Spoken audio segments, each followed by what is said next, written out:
نحمده ونصلي ونسلم على سيدنا ومولانا محمد رسوله النبي الأمين المكين الحنين الكريم الرؤوف الرحيم.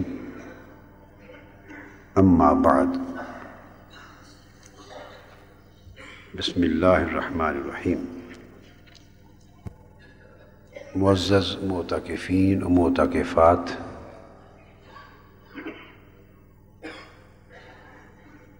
سالکین و سالکات اور طالبین و طالبات،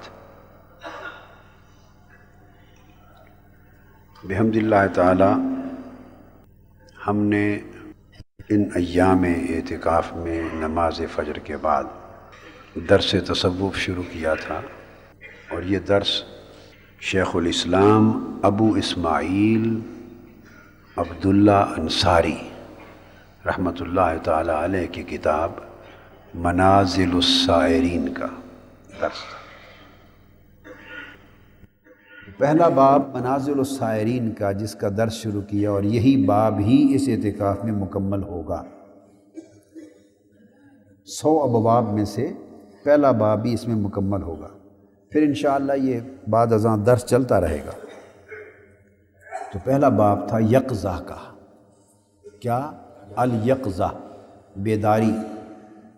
تو اس کے لیے میں نے بیان کیا تھا کہ شیخ الاسلام عبداللہ انصاری بیان کرتے ہیں کہ یقظہ اور بیداری کے لیے 3 چیزوں کا ہونا ضروری ہے. کیا؟ ایک کہا تھا کہ لحظ القلب الی النعمہ، ملاحظہ قلب کا اللہ کی نعمت کی طرف، اللہ کی نعمتوں کا ملاحظہ. دوسرا بیان کیا تھا مطالعۃ الجنایہ، اپنی کمزوریاں، کوتاہیاں، خطائیں اور گناہ، ان کا مطالعہ، ان کی ڈیپ سٹڈی، اس پر توجہ، دھیان اور اس کا جائزہ لینا، اس کو نگاہ میں رکھنا. ان پر تفصیلات بیان ہو چکی. تیسرا جو آج ہم بیان کر رہے ہیں، اب تک کے درسوں میں ہم نے یہ 2 اجزاء بیان کیے تھے. تیسرا شیخ الاسلام بیان کرتے ہیں کہ تیسری شرط یقظہ بیداری کی ہے الانتباہ لمعرفت الزیادت والنقصان من الایام. میں نے آپ کو بتایا تھا تنبیہ اور انتباہ کا معنی اور اس کی تفصیل ساری سمجھائی تھی. اب ضرورت اس کے دہرانے کی نہیں کہ اس انسان اس بات پہ متنبہ ہو، آگاہ ہو، جب غور کرتا ہے اور وہ اللہ کی نعمتوں کا ملاحظہ کرتا ہے، پھر اپنی کمزوریوں، خطا کاریوں اور کیے ہوئے گناہوں کا جب مطالعہ کرتا ہے، تو اس کے ساتھ فرمایا کہ وہ اسے چاہیے کہ وہ غور کرے، آگاہی حاصل کرے اور متنبہ ہو اس بات پر کہ اس کے جو زندگی کے بیتے ہوئے دن ہیں، جو دن گزر گئے، ان دنوں میں اس نے اپنا کیا کیا نقصان کیا، کیا کیا بھلا کیا، اس پر نگاہ کرے کہ کتنا خسارے میں رہا، کتنا نفع میں رہا. سورۃ العصر میں اللہ پاک نے اسی امر کی طرف متوجہ کیا اور فرمایا والعصر ان الانسان لفی خسر الا الذین آمنوا وعملوا الصالحات وتواصوا بالحق وتواصوا بالصبر. قسم ہے زمانے کی، قسم ہے بیتنے والے ایام کی، قسم ہے گزرنے والے وقت کی، کہ انسان خسارے میں ہے، نقصان میں ہے. تو شیخ الاسلام انصاری کہتے ہیں کہ انسان کو چاہیے کہ وہ معرفت حاصل کرے، غور و خوض سے، انتباہ سے آگاہی حاصل کرے کہ وہ اپنے بیتے ہوئے زندگی کے دنوں میں اس نے کتنا نقصان کیا ہے، کتنا خسارہ کیا ہے، اور ساتھ یہ کہ کتنا اس نے بھلا کیا۔ سوائے اس کے فرمایا انسان خسارے میں ہے، سوائے اس شخص کے جو ایمان لے آیا، جس نے اعمال صالحہ کیے اور جس نے حق کی نصیحت کی، حق پر قائم ہوا اور حق کی تبلیغ کی، اور حق پر استقامت کے نتیجے میں اس کو جو مشکلات پیش آئیں، تکلیفیں پیش آئیں، مزاحمتیں پیش آئیں، ان تکلیفوں پر اس نے صبر کیا۔ یہ نقصان اور زیادت کہتے ہیں فائدے کو۔ اس قرآن مجید کی صورت میں فائدہ اور نقصان دونوں کا بیان کیا گیا ہے، اور عموم حالت یہ ہے کہ انسان زیادہ تر خسارے میں رہتا ہے، اور جو لوگ خسارے سے بچ جاتے ہیں، نفع میں رہتے ہیں، وہ کم ہیں، اس لیے ان کو استثناء کے طور پہ بیان کیا ہے۔ زیادہ لوگ خسارے میں زندگی گزار دیتے ہیں، اس لیے عمومی اصول کے طور پہ پہلے ان کا ذکر کیا ہے کہ زیادہ لوگ غفلت میں زندگی گزار دیتے ہیں، زیادہ لوگوں کی زندگی میں گھاٹے کا سودا رہتا ہے۔ کم لوگ وہ ہیں ان میں سے جو بچ نکلتے ہیں اور کما لیتے ہیں۔ کم لوگ ہیں جو بچ نکلتے ہیں خسارے سے، اپنے آپ کو نقصان سے، خسارے سے بچا لیتے ہیں اور کچھ نہ کچھ کما لیتے ہیں، وہ کم لوگ ہیں۔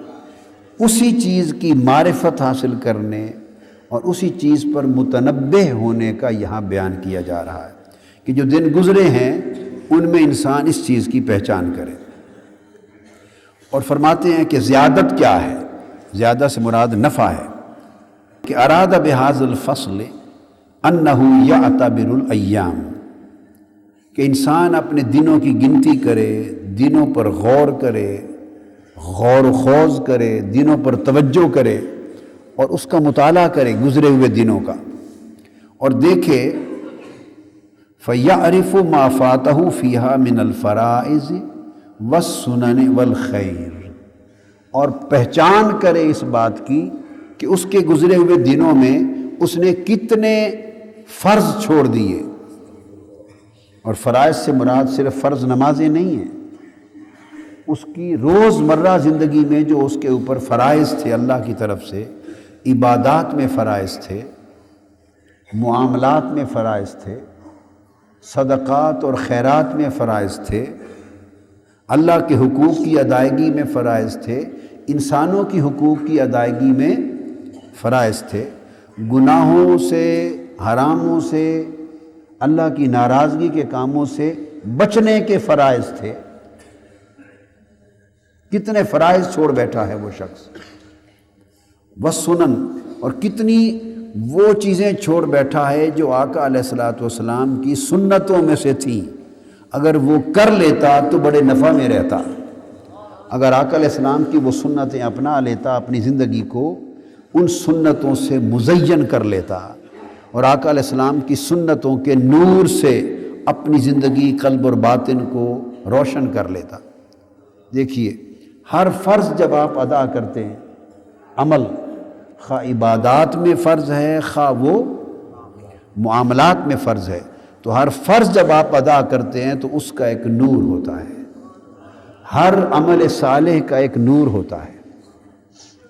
حضور علیہ السلام نے فرمایا، حدیث پاک میں ہے کہ ایک آدمی جب کوئی نیک عمل کرتا ہے، عمل صالح کرتا ہے، تو اس سے اس کے دل پر ایک نور کا نقطہ لگ جاتا ہے، یعنی اس کا اثر نور کی شکل میں ثبت ہو جاتا ہے، بیاض سفیدی آ جاتی ہے، نور آ جاتا ہے، پھر اور نیکی کا عمل کرتا ہے تو اور نور آ جاتا ہے، اور آ جاتا ہے، حتیٰ کہ اعمال صالحہ اگر کثرت سے کرتا رہے اور اعمال سیئہ، گناہ اور نافرمانیوں کے کام نہ کرے جو نور کو، سفیدی کو مٹا دیں، تو بڑھتا بڑھتا بالآخر پورے دل کو وہ روشن کر دیتا ہے۔ اور جب آقا علیہ السلام نے فرمایا کوئی شخص گناہ کرتا ہے تو اسی طرح سیاہی کا نقطہ لگ جاتا ہے، اور اگر گناہ کے عمل چلتے رہیں، تسلسل سے چلتے رہیں، تو سیاہی پھیلتی رہتی ہے یہاں تک کہ پورا دل سیاہ ہو جاتا ہے۔ تو گویا ہر عمل صالح سے ایک نور ہوتا ہے۔ اور یہاں فرمایا کہ وہ غور کرے کہ میں نے فرائض کتنے چھوڑ دیے اور وہ کتنے اعمال زندگی میں ایسے تھے، اخلاق کے اعمال، کھانے پینے کے اعمال، پہننے کے اعمال، چلنے پھرنے کے اعمال، لوگوں سے کلام و گفتگو کے اعمال، لوگوں کے ساتھ لین دین کے اعمال، زندگی کے صبح و شام بسر کرنے کے اعمال، ہر وقت کتنے اعمال ایسے تھے جو آقا علیہ الصلوۃ والسلام کی سنت طیبہ اور سیرت مبارکہ میں تھے۔ آقا علیہ السلام کی سنت مبارکہ نے کوئی گوشہ زندگی کا نہیں چھوڑا جس میں ایک نمونہ اور اسوہ انسان کو زندگی کو نہ دے دیا ہو۔ اب وہ غور کرے کہ کتنی سنتیں میسر تھیں۔ اگر کھانا ہے تو کھانے میں بھی کئی سنتیں میسر تھیں۔ وہی کھانا بسم اللہ پڑھ کے کھا لیتا تو سنت کے مطابق ہو جاتا، بسم اللہ کے بغیر کھا لیا تو سنت ترک ہو گئی اور اللہ کے حکم کے مطابق ہو جاتا، اس کے بغیر کام کر لیا کوئی بسم اللہ کے بغیر تو حکم ترک ہو گیا۔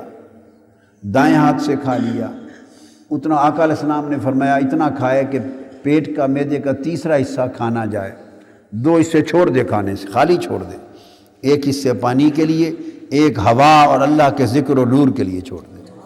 اگر اس طریقے سے کھا لیتا تو اس سنت سے بھی ایک نور آ جاتا۔ سوتا اس طریقے سے جیسے آقا علیہ السلام سوئے تو اس طریقے کے سونے سے بھی ایک نور مل جاتا۔ لوگوں سے کلام اور گفتگو اس طریقے سے کرتا جو آقا کی سنت اور سیرت طیبہ کے مطابق ہے، تو گفتگو تو عام انسانوں سے کر رہا ہے، اللہ سے تو نہیں کلام کر رہا، مگر انسانوں سے ہم کلامی بھی اس کو ایک نور دے دیتی۔ اسی طرح دیکھے والخیر، اور کتنے نیک کام ہیں جو فرائض اور سنتوں میں نہیں آتے مگر خیرات ہے، اعمال خیر ہیں، نیک عمل ہے۔ غریب کی مدد کر دی، محتاج کی مدد کر دی، بیوہ کی مدد کر دی، کسی کی دلجوئی کر دی، کسی کی نصرت کر دی، جس نے مانگا اس کو دے دیا، حتیٰ کہ اور کچھ بھی نہ کیا تو مسلمان بھائی سے ملا تو ایک مسکراہٹ دے دی، یہ بھی عمل خیر ہے، مسکراتے چہرے سے مل لیا۔ تو آقا علیہ السلام نے فرمایا کہ مسلمان بھائی سے ملتے ہوئے مسکرانا، تبسم دینا اور مسکرا کے ملنا، فرمایا یہ بھی ایک صدقہ ہے اور گناہ کو معاف کرتا، مٹاتا ہے۔ اور ایک حدیث میں آقا نے فرمایا کہ مسلمان بھائی کو ملتے ہوئے اسمائل دینا، مسکرا کے ملنا، بس چہرے سے مسکراہٹ کے ذریعے اس کو مسکراہٹ منتقل کرنا، یہ عبادت ہے۔ السلام علیکم میں پہل کر دینا عبادت ہے۔ یہ سب اعمال خیر بھی ہیں، اعمال سنت بھی ہیں۔ تو روز مرہ کی زندگی میں کسی مریض کی عیادت کر دی، مریض کی عیادت کر دی، یہ جو روحانی ملکہ ہوتا ہے، روحانی ملکات، جس سے انسان کے اندر کوئی نہ کوئی روحانی ملکہ ڈیولپ ہوتا ہے، اور وہ جب پختہ ہو کر انسان کی شخصیت کے باطن میں راسخ ہو جائے تو وہ نسبت بن جاتی ہے، اس کو نسبت کہتے ہیں۔ اور اس نسبت کی 7 قسمیں اور اس سے بھی زائد ہیں۔ ان میں سے ایک قسم ان نسبتوں میں سے نسبت اطاعت ہے، نسبت اطاعت ہے۔ کیا کہا میں نے؟ اچھا، اس نسبت اطاعت میں آگے 3 شعبے ہیں۔ ایک شعبہ حلاوت مناجات کا ہے، یعنی اللہ کی مناجات کر کے اس مناجات کے ذریعے سے نسبت اطاعت نصیب ہوتی ہے۔ دعائیں، استغفار، توبہ، تعوذات، مناجات، اللہ کو پکارنے کے طور طریقے، اس طریقے سے انسان نسبت اطاعت کی طرف بڑھتا ہے۔ ایک شعبہ ہے انوار اسماء الہیہ کا، اللہ کے اسماء کے انوار کا۔ اسم رحمان ہے، رحیم ہے، رب ہے، مالک ہے، ودود ہے، حی ہے، قیوم ہے، حق ہے، جبار ہے، قہار ہے، ہادی ہے، غفار ہے، ستار ہے۔ اللہ کے ہر اسم کا ایک نور ہے۔ تو ان اسماء حسنہ کا ورد کرنے، کثرت کے ساتھ کرنے سے نور حاصل ہوتا ہے۔ جیسے آیت الکرسی اور قرآن مجید کے وہ تمام مقامات جن میں اللہ کے اسماء کا ذکر آیا ہے کثرت سے، تو ان آیات کا ورد کرنے سے اللہ کے اسماء کا نور ملتا ہے۔ تو بعض اوقات اسماء الہیہ کے ذکر و ورد سے جو نور ملتا ہے، یہ انوار اسماء الہیہ کے انوار بندے کو نسبت اطاعت تک پہنچاتے ہیں۔ اور تیسری قسم جو میں بتانا چاہتا ہوں اس نسبت اطاعت میں، اس کو نسبت کہتے ہیں شمول رحمت۔ دراصل یہ دوسرا شعبہ ہے، میں نے ویسے تیسرا کر کے آپ کو بتایا۔ تو نسبت اطاعت میں پہلا حلاوت مناجات، دوسرا شمول رحمت، اور تیسرا انوار اسماء الہیہ۔ شمول رحمت کا شعبہ یہ ہے کہ ایسے اعمال صالحہ اور اعمال خیر کرنا، اس شمول رحمت میں نہ کوئی ورد ہے، نہ وظیفہ ہے، نہ ذکر اذکار ہیں، نہ استغفار ہے۔ یہ شمول رحمت کیا ہے؟ شمول رحمت کہ یہ شعبہ نسبت اطاعت کا ملتا ہے ان لوگوں کو جو اعمال صالحہ اور اعمال خیر کے مرتکب ہوتے ہیں عبادات کے علاوہ۔ اور وہ اعمال خیر کیا ہیں؟ صدقہ کرنا، خیرات کرنا، مال خرچ کرنا، خیرات کرنا، مریض کی عیادت کرنا، فوت ہو گیا اس کا جنازہ پڑھنا، غریب کی مدد کرنا، محتاج کی دلجوئی کرنا، دکھی شخص کے دکھ کو دور کرنے کے لیے، اسے سکھ مہیا کرنے کے لیے کچھ تکلیف اٹھا لینا، کسی غریب دکھی مریض کے پاس چل کے چلے جانا۔ اب بات سمجھیں، یہ جو اعمال ہیں، اسی طرح مجالس ہیں، نیک ذکر مجالس میں جا بیٹھنا، یہ تمام اعمال جو ہیں ان کو اعمال خیر کہتے ہیں اور اعمال صالحہ کہتے ہیں، ان خاص اذکار کے علاوہ جن کو انسان توجہ نہیں دیتا اپنی زندگی میں، سمجھتے ہیں دنیا داری، اور اگر کرتا بھی ہے تو اس کو دنیا داری کر کے کرتا ہے، مدد کی کسی غریب کی، اور اگر اس کو عمل خیر اور عمل صالح عبادت سمجھ کے کرتا تو خاموشی سے چپکے سے کرتا، دلجوئی کے لیے نہ احسان جتاتا نہ دکھلاتا۔ اس طرح مدد کی تو اس مدد سے نور پیدا ہوتا ہے اور نسبت اطاعت نصیب ہوتی ہے، یہ روحانی ملکہ بنتا ہے۔ اور یہ جو ساتوں نسبتیں ہیں، کیا خواہ بندہ روحانی طور پہ کسی بھی نسبت میں ترقی کر جائے، کسی نسبت طہارت کے ذریعے ترقی کر جائے، نسبت اطاعت کے ذریعے ترقی کر جائے، نسبت اطاعت کو ان تینوں شعبوں میں سے کسی شعبے سے ڈیولپ کر لے، ترقی کر جائے، نسبت عشق کے ذریعے ترقی کر جائے، نسبت توحید کے ذریعے ترقی کر جائے، نسبت وجد کے ذریعے ترقی کر جائے، نسبت اویسی کے ذریعے ترقی کر جائے، مختلف نسبتیں کسی کے ذریعے بھی ترقی کر جائے، تو یہی ساری نسبتیں انسان کو ابدیت کی نسبت پر اور محمدیت کی نسبت پہ پہنچا دیتی ہیں۔ ان ساروں کا جو عروج ہے، اینڈ ہے، وہ نسبت ابدیت اور نسبت محمدی صلی اللہ علیہ وآلہ وسلم۔ تو بتانا مقصود ہے کہ یہ جو اس طرح کے اعمال ہیں، یہ بھی روحانی نسبت کو عطا کرتے ہیں اور مضبوط کرتے ہیں۔ یہ اعمال خیر ہیں۔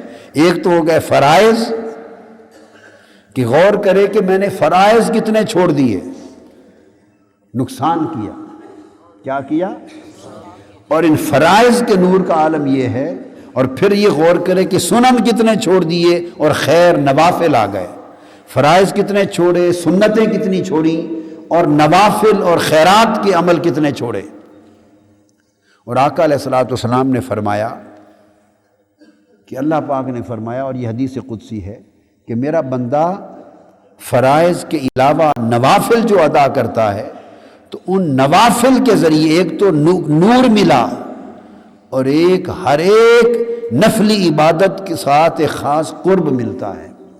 فرمایا جب کثرت کرتا ہے نفلی عبادت کی، اضافی عبادت کی، تو اس سے وہ مجھے میری بارگاہ میں قرب پاتا ہے، اور وہ میرے قریب ہوتا چلا جاتا ہے۔ جب میں اس کو اپنا قرب دے لیتا ہوں تو پھر میں اس سے محبت کرنے لگ جاتا ہوں۔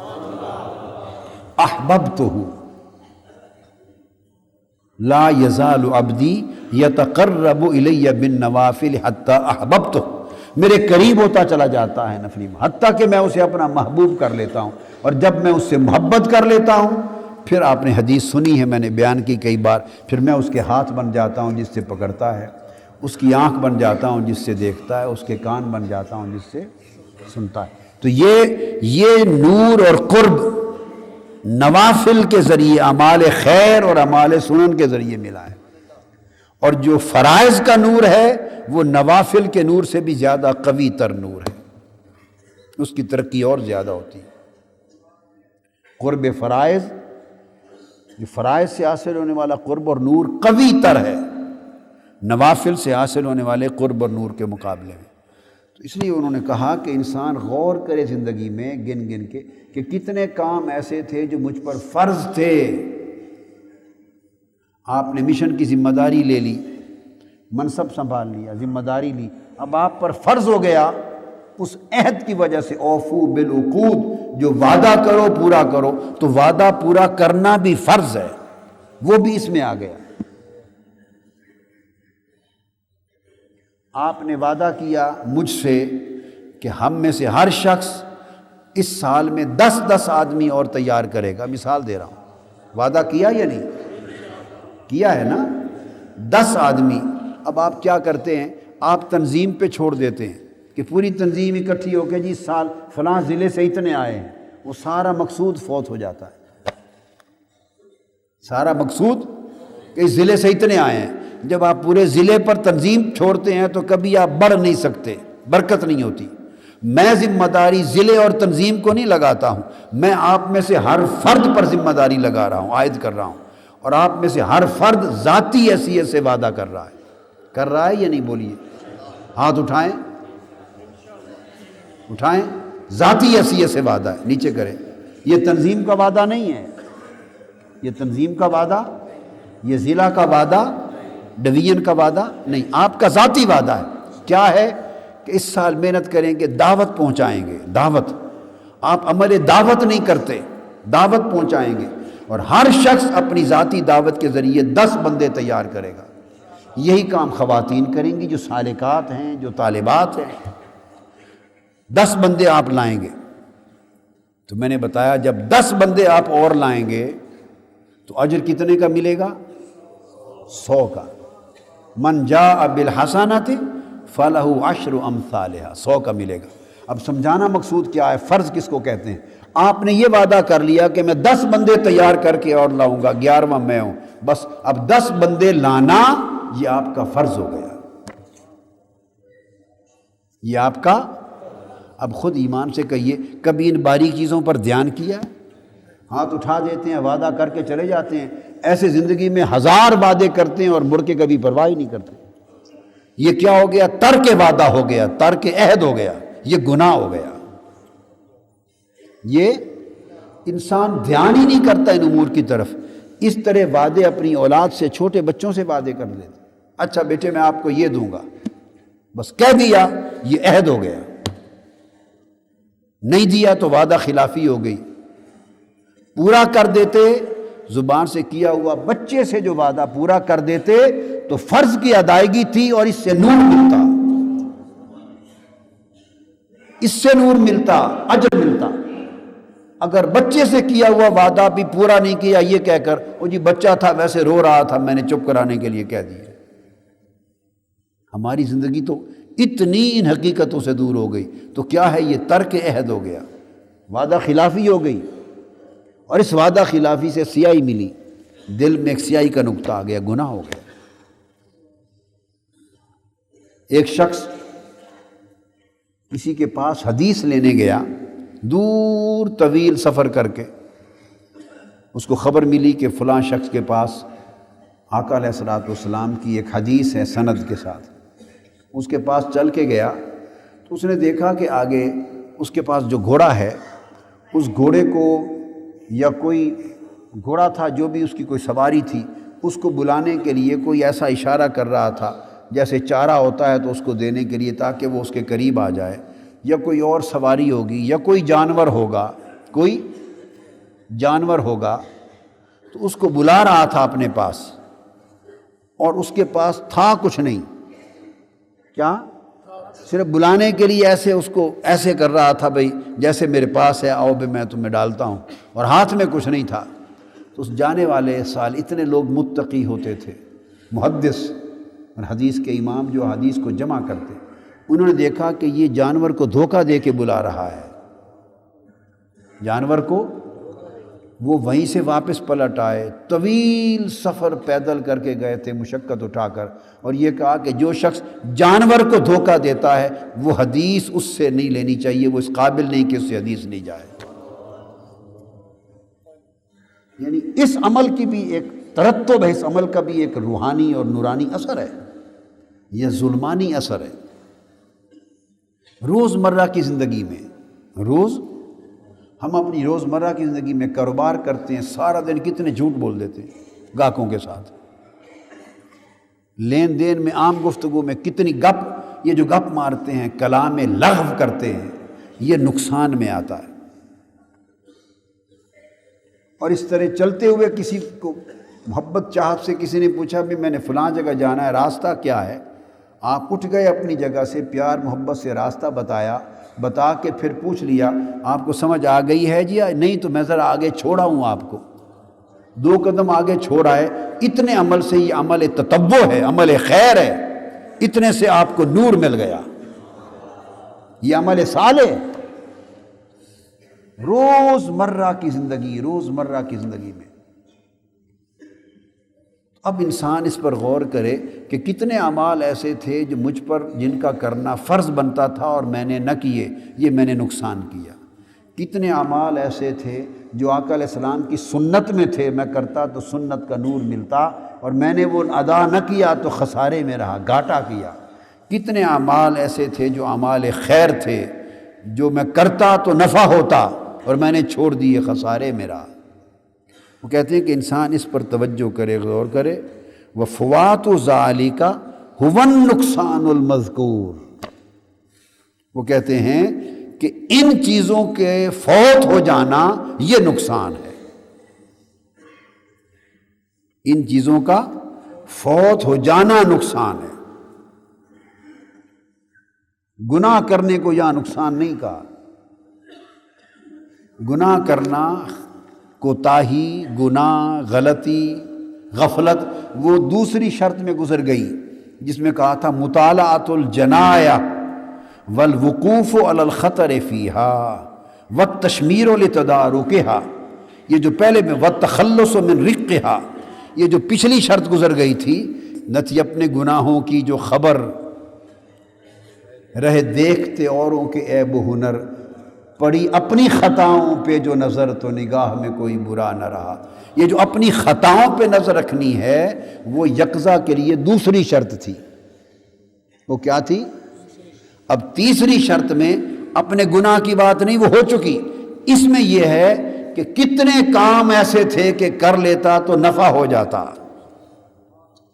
کتنے کام ایسے تھے جو کر لیتا تو نور پا لیتا، کتنے کام ایسے تھے جو کر لیتا تو اللہ کا قرب پا لیتا، کتنے کام ایسے تھے جو کر لیتا تو اللہ کی رضا پا لیتا، کتنے کام ایسے تھے جو کر لیتا تو تقویٰ کے 2 قدم آگے چل جاتا، اللہ راضی ہو جاتا، صالحیت ہو مل جاتی۔ فرمایا وہ کام فرائض میں سے تھے، سنتوں میں سے تھے، نوافل میں سے تھے، اعمال خیر میں سے تھے، اور پھر غور کرے کہ کتنے مواقع تھے کرنے تھے جو نہیں کیے، ان کا کرنا نفع تھا اور ان کو نہ کر بیٹھنا، ترک کر بیٹھنا، فرمایا یہ نقصان ہے۔ تو زندگی کو اس طرح دیکھے غور سے کہ میں نے کیا کمایا اور کیا خسارہ کیا۔ اور پھر اس لیے وہ کہتے ہیں آگے چل کے شیخ الاسلام انصاری کہ وَهَذَا الْفَصْلُ هُوَ مِنْ أَحْكَامِ التَّفَكُّرِ لِأَنَّ التَّفَكُّرَ يَتَبَعُ الْيَقْظَةَ،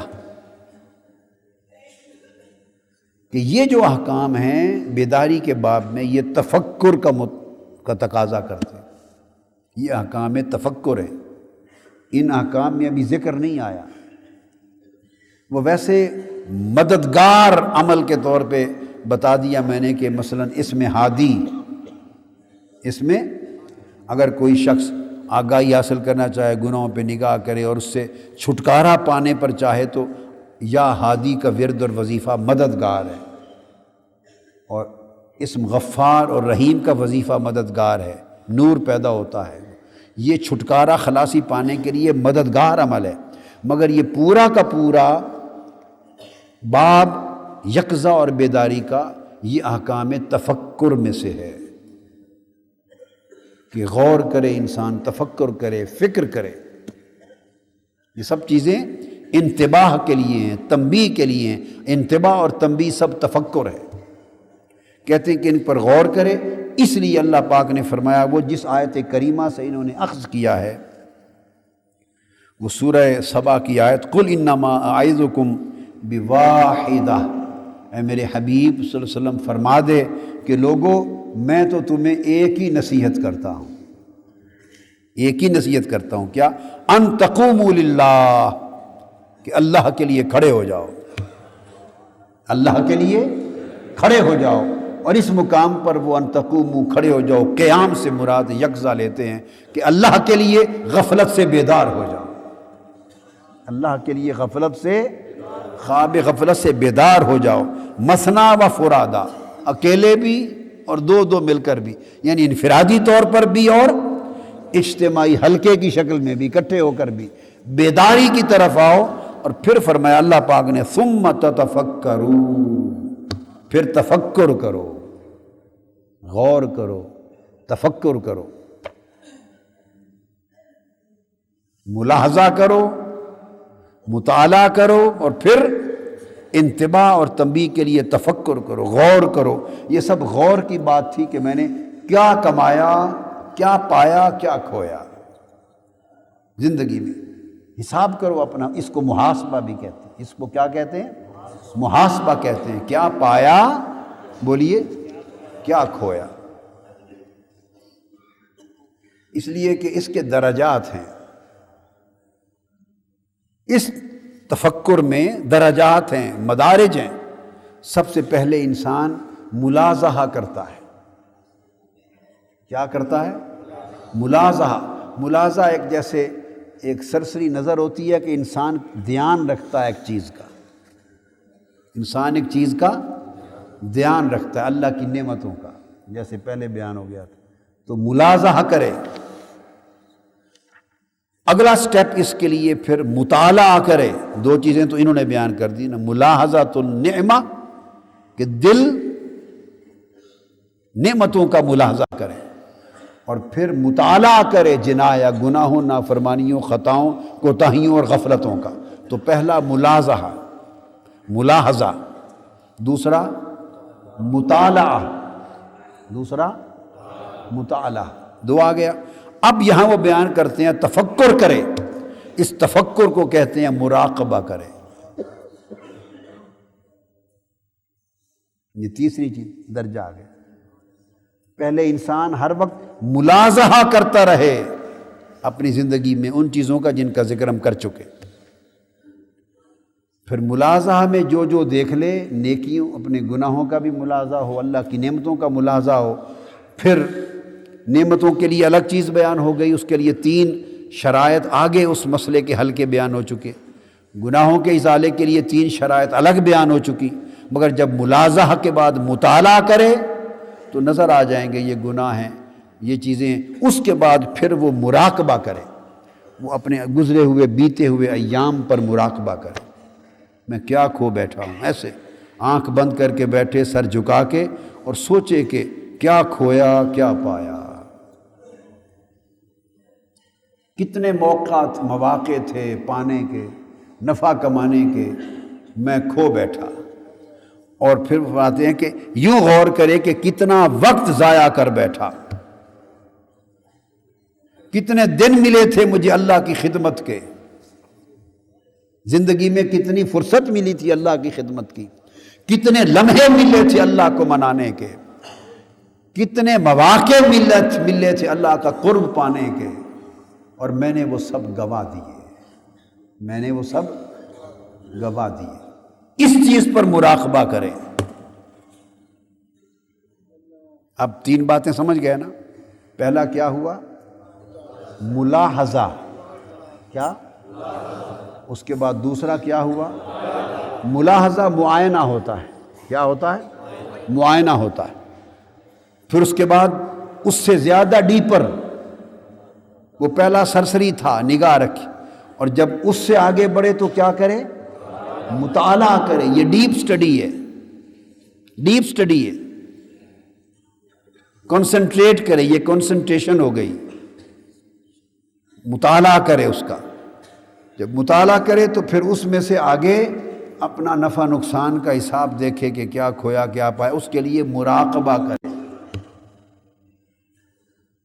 مراقبہ جو ہے اس کو میڈیٹیشن یا کنٹمپلیشن جب کہتے ہیں ہم، تو اس میں یعنی انسان پھر اور غور سے پھر نیچے تک ڈیپتھ تک چلا جائے، ڈیپتھ تک چلا جائے. تین چیزیں آ گئی نا مراقبہ تک. یہاں تک اس نے صرف آگاہی حاصل کی، ابھی علاج نہیں شروع ہوا. دراصل تو یہ آگاہی بھی علاج کی ابتدا ہے. جب طبیب کسی مریض کا علاج کرتے ہیں، حکماء اور اطباء علاج کرتے ہیں، تو اس کا معدہ صاف کرتے ہیں، اس کے اندر کی غلط اخلاط جو ہیں پہلے ان کو نکالتے ہیں، جو سبب بنتی ہیں تکلیف کا، بخار کا، نقصان کا. اس کا علاج کرتے ہیں، صفائی کرتے ہیں. پہلے کیا کرتے ہیں؟ صفائی کرتے ہیں. اس کے بعد پھر وہ اس کا علاج کرتے ہیں، پازیٹیو سٹیپس لیتے ہیں. تو اب تک یہ وہ عمل تھا، ملاحظہ تھا، مطالعہ تھا، مراقبہ تھا. یہ تین چیزیں انتباہ میں آئیں. تین چیزیں انتباہ میں آئیں. اس سے اس کو تنبیہ حاصل ہوئی. اس تنبیہ کو کہا کہ یہ نور قلب ہے. یہ تنبیہ کیا ہے؟ یہ متنبہ ہو گیا، آگاہ ہو گیا بندہ احوال پر. یہ نور قلب مل گیا. جب یہ نور قلب ملتا ہے تو اس سے میں نے آپ کو بتایا تھا شرح صدر ملتا ہے. افمن شرح اللہ صدرہ للاسلام فہو علی نور من ربہ. اور دوسری طرف بھی فرمایا یہدیہ یشرح صدرہ للاسلام. تو یہاں تک مراقبہ ہوا تین. اس کے بعد تین جب مراقبہ ہو جائے تو آگے جن جن چیزوں کا تعین ہو جائے گا، تشخیص ہو جائے گی، ڈائگنوز ہو گیا. یہ ڈائگنوسٹک سٹیپس ہیں، ڈائگنوسٹک. اب جب آپ نے ڈائگنوز کر لی کہ یہ مرض ہے، یہ تکلیف ہے، یہ خسارے ہیں، یہ خرابیاں ہیں، مراقبہ میں جب آپ پہنچ گئے اس نتیجے پر، تو اس کے بعد اب علاج شروع ہوتا ہے. تو اگلا چوتھا سٹیپ ہے پھر محاسبہ. چوتھا سٹیپ ہے محاسبہ. پھر انسان ان کا محاسبہ کرتا ہے، گرفت کرتا ہے، محاسبہ کرتا ہے. تفصیل اس کی بعد میں کسی موقع پر اپنے وقت پر آئے گی. ابھی میں صرف ایک ترتیب صرف لکھوا رہا ہوں، کیونکہ وہ اس مضمون کا، اس باب کا یہ حصہ نہیں ہے. آپ کو ایک نظم دے رہا ہوں. پھر آگے محاسبہ کرتا ہے. جب محاسبہ کرتا، اس کو فرمایا حاسبو قبل ان تحاسبو. لوگوں خود اپنا محاسبہ کر لو قبل اس کے کہ تمہارا محاسبہ کیا جائے. یہ معنی ہے. لوگوں اپنا محاسبہ خود کر لو قبل اس کے کہ تمہارا محاسبہ کیا جائے. مطلب یہ لوگوں محاسبہ کا یہ بھی معنی اپنا حساب کتاب خود کر لو قبل اس کے کہ تمہارا حساب و کتاب اوپر سے شروع ہو جائے. جو لوگ اس حساب و کتاب سے قبل اپنا حساب کتاب کر لیتے ہیں، ان کے لیے اگلا حساب و کتاب آسان ہو جاتا ہے، چونکہ تیاری کر کے جاتے ہیں. ایک جو فرمیں ہوتی ہیں، شعبے اور ادارے ہوتے ہیں، ایک انٹرنل آڈٹ ہوتا ہے، ایک ایکسٹرنل آڈٹ ہوتا ہے. اندر جو آڈیٹر ہوتے ہیں انٹرنلی کرتے رہتے ہیں سال بھر انٹرنل آڈٹ، تاکہ کوئی کمی کوتاہی دور ہوتی رہے، حساب کتاب بکس ٹھیک ہو جاتی ہیں. جا کے باہر جب پرائے ہاتھ میں جاتی ہیں کتابیں تو وہ پھر نہیں چھوڑے گا، وہ تو غلطیاں پکڑ لے گا اور اس کے اوپر پھر نوٹس آ جائیں گے. قبل اس کے کہ آپ کی بکس، اکاؤنٹس آپ کے اعمال کے، آپ کا حساب و کتاب، قبل اس کے کہ اللہ کے مقرر کردہ آڈیٹرز ملائکہ کے ہاتھ پہ سپرد ہو جائیں اور وہ اس آپ کی بکس کا نامہ اعمال اور حساب کتاب کو دیکھ کر پورا کا پورا چٹھا اللہ کے حضور پیش کر دیں اور آپ کے اعضاء بولیں اور اللہ پوچھے تم نے یہ کیا، تم نے یہ کیا. فرمایا محاسبو، اس وقت آنے سے پہلے اپنا آڈٹ خود کر لو، اپنا حساب درست کر لو، اپنی بکس درست کر لو، تاکہ پرائے ہاتھوں میں بات جانے سے پہلے جو سنوارنا ہے اپنے معاملے کو خود سنوار لو۔ یہ محاسبہ ہے۔ محاسبہ کے بعد جب آپ محاسبہ کر کے تعین کر لیتے ہیں کہ یہ حساب اس طرح ہے، یہ حساب اس طرح ہے، تو تب جا کے خطوط متعین ہو گئے۔ اس کے بعد پانچواں سٹیپ ہے مجاہدہ۔ پانچواں سٹیپ ہے مجاہدہ۔ پھر انسان مجاہدہ کرتا ہے، ریاضت کرتا ہے۔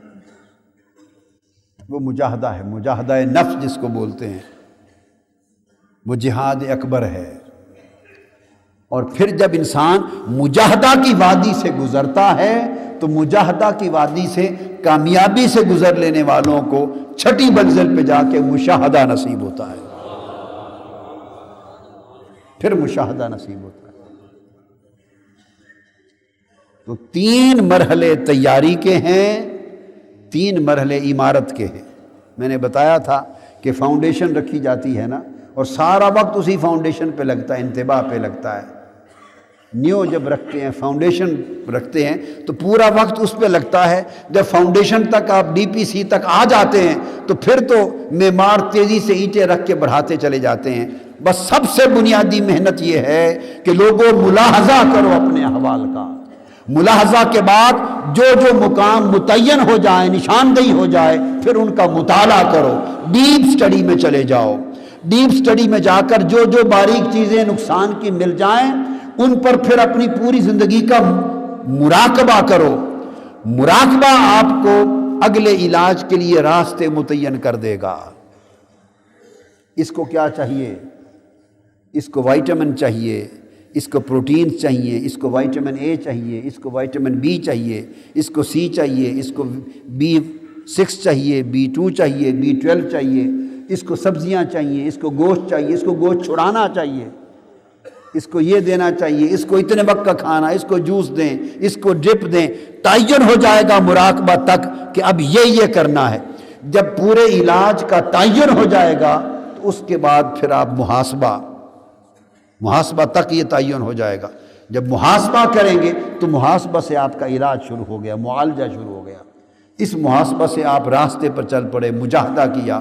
جو جو خاص مجاہدات اور ریاضات مطلوب ہوں گی، آپ اپنے مرشد، مربی، رہنمائی دینے والے کی رہنمائی جو آپ کے لیے کتاب بنا دی ہے، اس کو سب کچھ لکھ دیا ہے، پڑھتے جائیں گے۔ پھر آپ اپنے مجاہدے کرتے جائیں گے، پڑھتے جائیں گے۔ اور تو جب اس مجاہدہ سے گزریں گے تو جس نے مجاہدہ کی وادی کو اور مجاہدہ کی گھاٹی کو کامیابی سے عبور کر لیا، وہ جب اس کے کنارے پر پہنچے گا تو پھر آگے منزل مشاہدہ ہوگی۔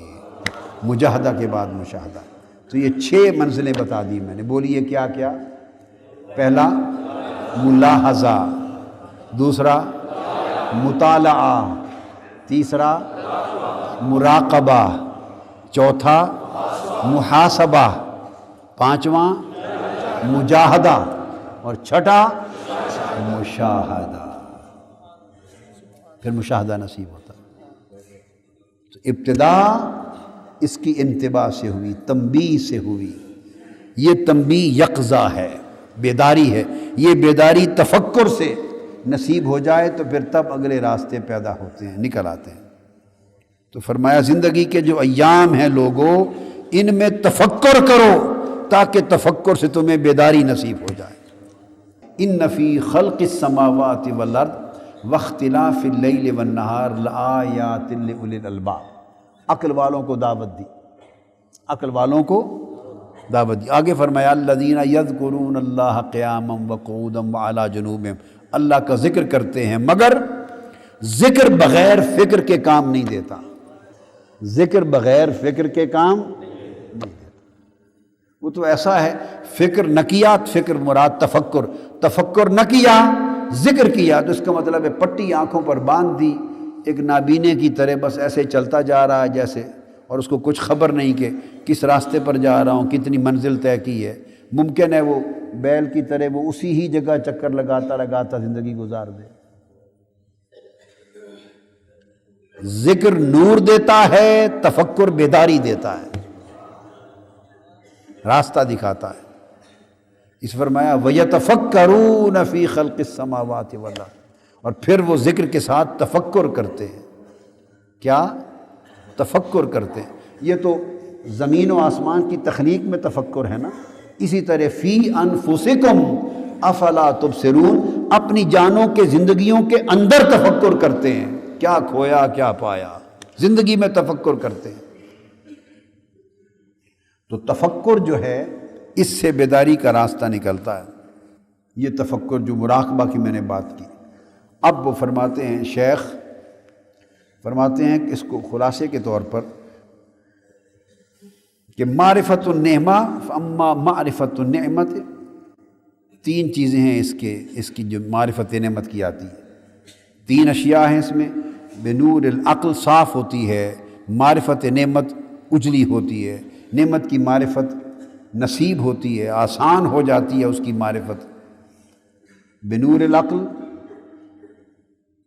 وشیم برق المنہ والاعتبار باہل البلاء، اس کا طریقہ یہ ہے معرفت نعمت کے لیے کہ ایک تو نور عقل اس سے نصیب ہوتا ہے، یہ دل کو اور دماغ کو نور ملتا ہے، اور وہ نور دل کے لیے نصیحت اور دل کے لیے واعظ بنتا ہے، وہ نور دل کو نصیحت کرتا ہے، دل کے لیے واعظ بن جاتا ہے، وہ نور دل کو واعظ کرتا رہتا ہے، نصیحت کرتا ہے، بھلائی کی طرف اس کو سمجھاتا رہتا ہے، اور اس کے ساتھ پھر انسان کے معاملات کو درست کرتا رہتا ہے۔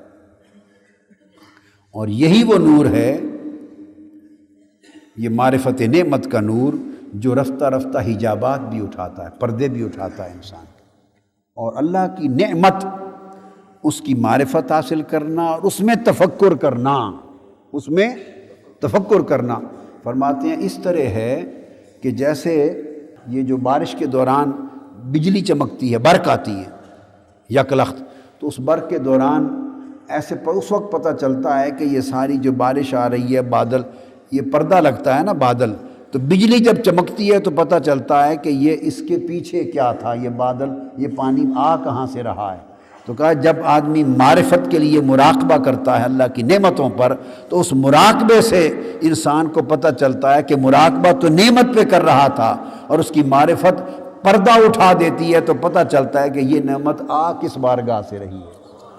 تو نعمت کا مراقبہ اور نعمت کی معرفت نعمت والے کی طرف لے جاتی ہے، نعمت والے کی طرف میں پتہ چل جاتا ہے، لِيَعْلَمَ أَيْنَ يَنزِلُ مَطَرُهُ، پتہ چلتا ہے کہ یہ بارش آ کہاں سے رہی، ورنہ وہ سمجھتا تھا بس یہ بادل ہی ہیں، وہ سمجھتا تھا بادل ہی ہیں، وہ بادل کے اوپر کچھ نہیں ہے، بادل کے اوپر۔ تو وہ فرماتے ہیں کہ بجلی چمکتی ہے تو مطلع جب صاف ہوتا ہے تو پتہ چلتا ہے کہ بادل کے پیچھے کوئی کائنات ہے، وہ جہاں سے پانی سارے اور قطرات مل کر جمے تھے اور جم کے آئے تھے اور بادل بنے تھے، تو پتہ چلا کہ یہ تو بنے ہیں، ان کے پیچھے کوئی بیک گراؤنڈ تھی۔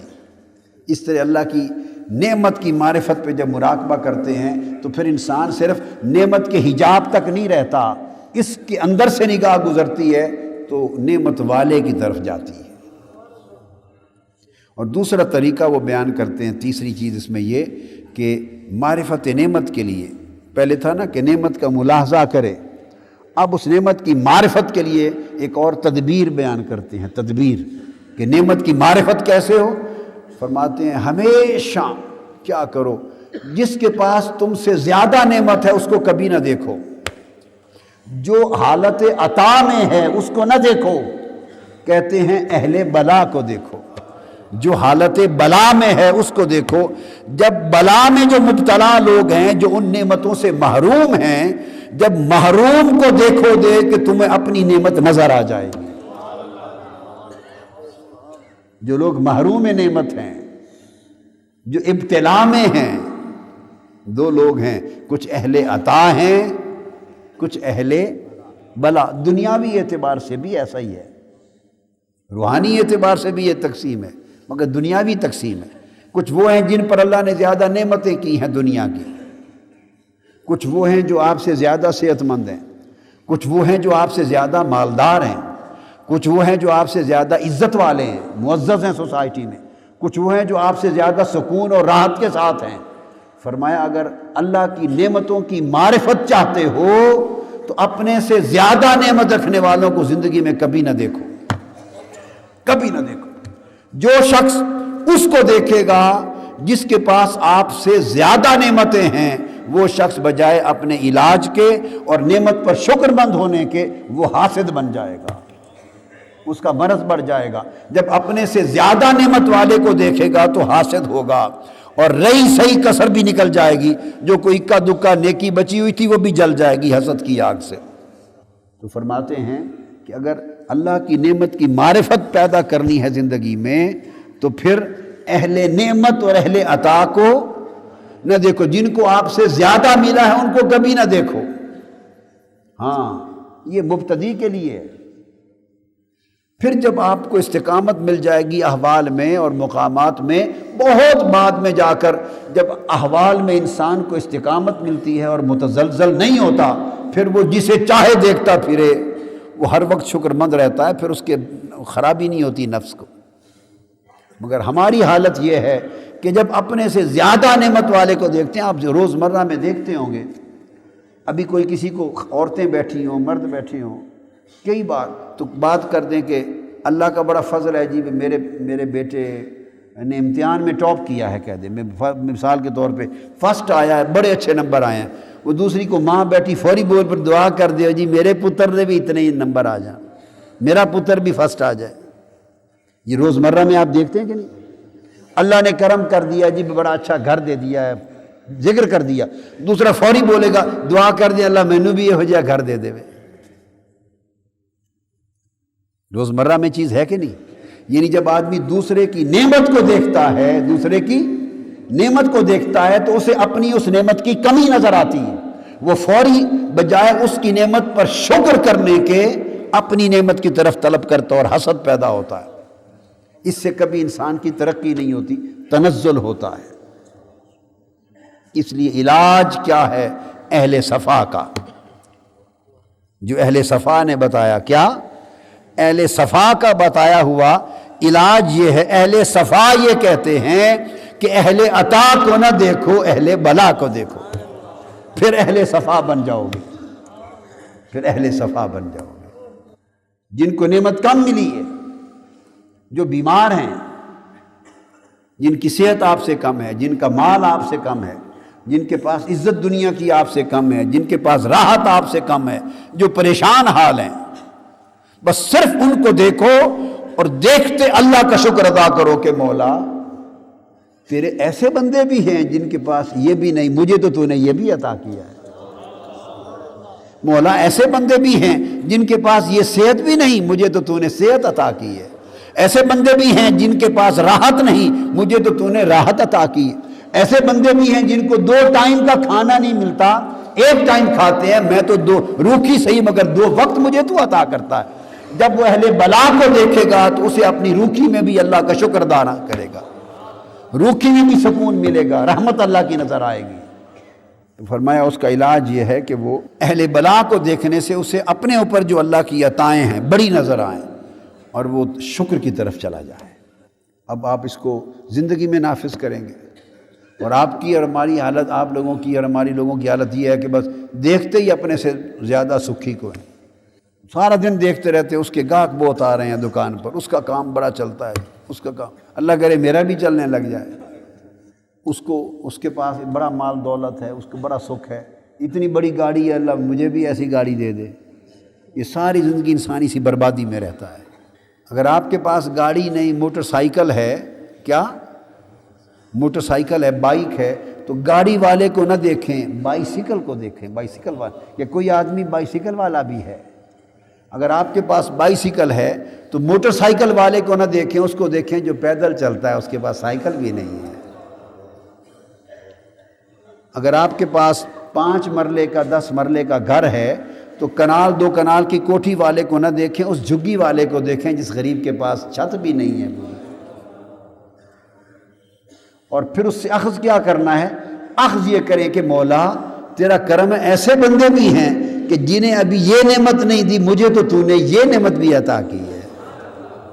تو ابھی جو اپنے سے بہتر نعمت والوں کو دیکھ کر اپنے آپ کو محروم تصور کرنا تھا، یکلخت زاویہ نگاہ بدل جائے گا اور محرومی کا تصور اس کا نعمت اور تشکر کے تصور میں بدل جائے گا۔ دوسری چیز انہوں نے بتایا مطالعۃ الجنایا کے لیے دوسری طریقہ اس کا کہ گناہوں کی کس طرح نظر آئے۔ پہلے تو تدبیر بتا دی نا کہ پہلے اللہ کی نعمتوں کی معرفت، اور اللہ کی نعمت کی معرفت کیسے ہو پھر اس کا طریقہ بتا دیا ہے۔ اب دوسرا شرط یہ تھی کہ انسان اپنے گناہ، غفلت اور کوتاہی کا مطالعہ کرے۔ اب یہ مطالعہ کیسے پیدا ہو، اس کی تدبیر کیا ہو؟ فرماتے ہیں بتعظیم الحق و معرفت النفس و تصدیق الوعد۔ تین چیزوں سے ہوگی۔ اپنے اندر اللہ کی تعظیم پیدا کرو، اللہ کی تعظیم پیدا کرو۔ تعظیم سے کیا مراد ہے؟ یہ تصور پیدا کرو، اس پر محنت کرو کہ اللہ کتنا بڑا ہے، سبحان اللہ سبحان اللہ، کتنا عظیم ہے اللہ، کتنا بڑا اللہ۔ اس کی کبریائی کا دھیان کرو، اس کی کبریائی پر دھیان کرو، اس کی عظمت کا دھیان کرو، اس کے جبروت کا دھیان کرو۔ پھر انسان اس نافرمانی سے ڈرتا ہے۔ آپ دیکھیں نا، دو دنیاوی لحاظ سے دو حکمران کے دفتر ہوں ایک ہی جگہ پر، ایک مثال کے طور پہ لے لیں، چھوٹے تحصیلدار کا دفتر ہے، چھوٹے نمبردار کا دفتر ہے، پٹواری کا دفتر ہے، یا اور کسی اپنے علاقے کے یونین کونسل کے ناظم کا دفتر، اور ساتھ ایک طرف گورنر کا دفتر ہو، وزیر اعلیٰ کا دفتر ہو، وزیر اعظم کا ہو، صدر کا دفتر ہو۔ ایک چھوٹا دفتر ہے ڈی سی کا، ایک صدر کا دفتر ہے، دو۔ اسلام آباد کی لے لینا مثال، اپنے کیپٹل کی مثلا، صدر کا وزیر اعظم ہاؤس بھی ہے، پریزیڈنٹ ہاؤس بھی ہے، ڈی سی کا دفتر اور ہاؤس بھی ہے۔ تو جب اب آپ بتائیں کہ اس کے بھی احکام جاری ہوئے ہیں، اس کے بھی احکام جاری ہوئے ہیں، ڈی سی کے دفتر کے بھی احکام جاری ہوئے ہیں، صدر کے دفتر سے بھی احکام جاری ہوئے ہیں، تو آپ کی نگاہ میں صدر کا دفتر بھی ہے، اس کی بڑی عظمت اور طاقت، قوت بڑی ہے، قوت جلال ہے، اس کے بعد ڈی سی کا دفتر بھی ہے، اس کی بھی اپنی ایک جگہ ہے۔ تو آپ بولیے کہ کس کے حکم کی نافرمانی میں آپ کو زیادہ خوف اور خطرہ لگا رہے گا؟ چونکہ اس کا تصور یہ ہے کہ وہ بڑا ہے، وہ، اور جو افسر آپ جانتے ہیں کہ چھوٹا ہے، اس کی اگر کوئی نوٹیفیکیشن کسی آرڈر پہ عمل درآمد میں کوتاہی بھی ہو گئی تو اتنا خوف نہیں ہوگا۔ بڑے افسر کا، بڑے بادشاہ کا، بڑے دربار کے احکام کی خلاف ورزی کا ڈر زیادہ ہوگا۔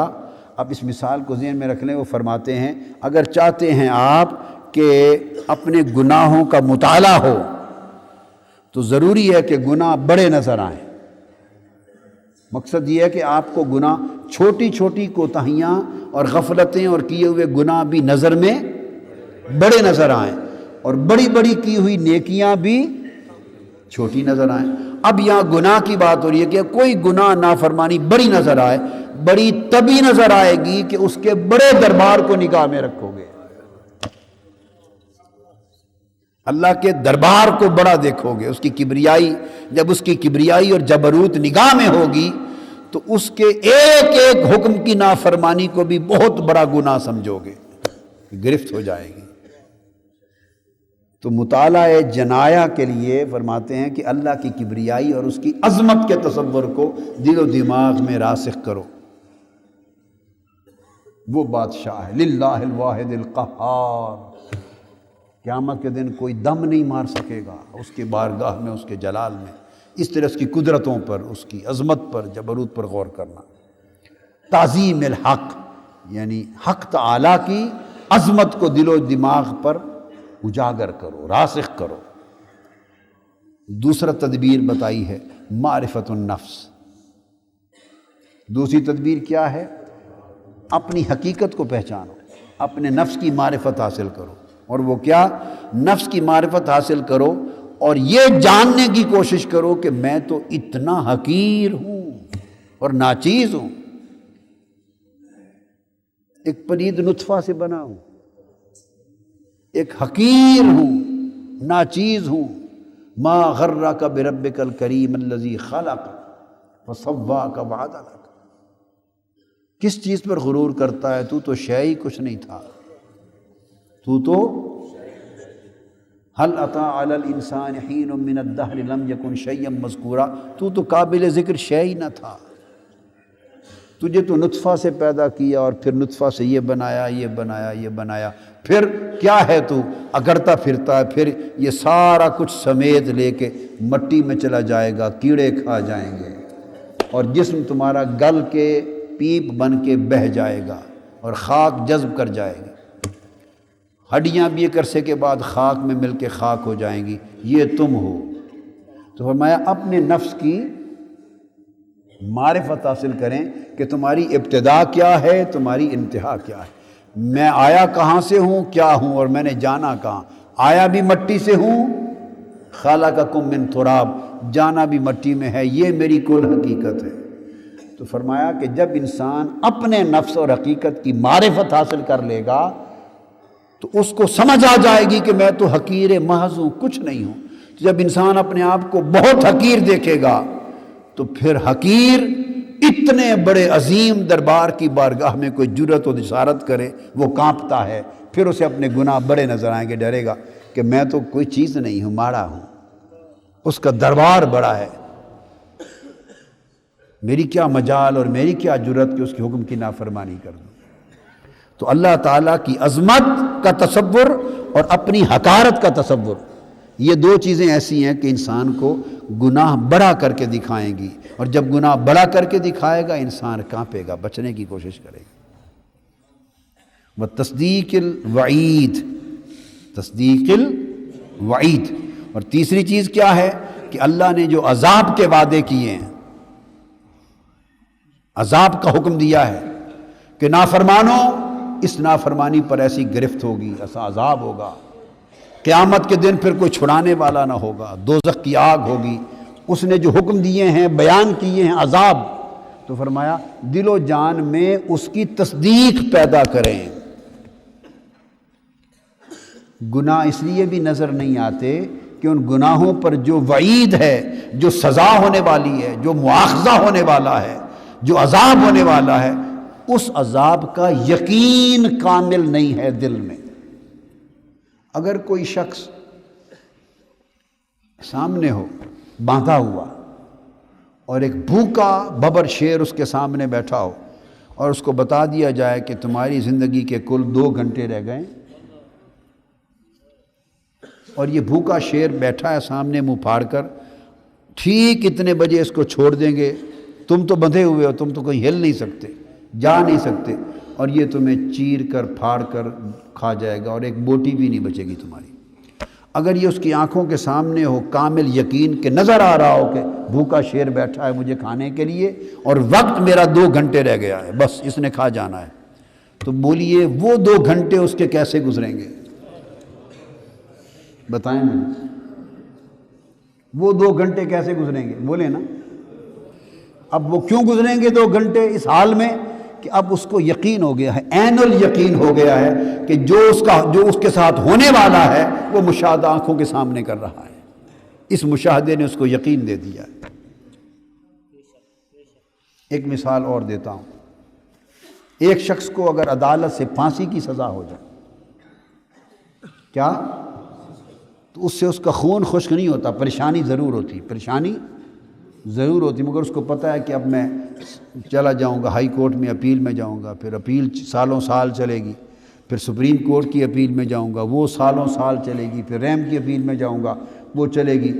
تو ایک سزا پھانسی کی اس کی اعلان ہو گیا ہے، وعید، وعید، اس کی سزا کا اعلان ہو گیا ہے، مگر وہ اپیلوں کی ساری مہلتیں اسے مہلت پہ نگاہ رہتی ہے، نگاہ وعید پہ نہیں رہتی، پھانسی چڑھنے پہ نگاہ نہیں رہتی، بچ نکلنے پہ نگاہ رہتی ہے، وعید پر نگاہ نہیں ہوتی، اپیل پہ نگاہ ہوتی ہے۔ پھر کیا ہو، وہی شخص آخر ایک دن آئے کہ اس کی آخری اپیل بھی مسترد ہو اور پروانہ آرڈر جاری ہو جائے کہ کل 9:15 پر تمہیں پھانسی دے دی جائے گی، لٹکا دیا جائے گا۔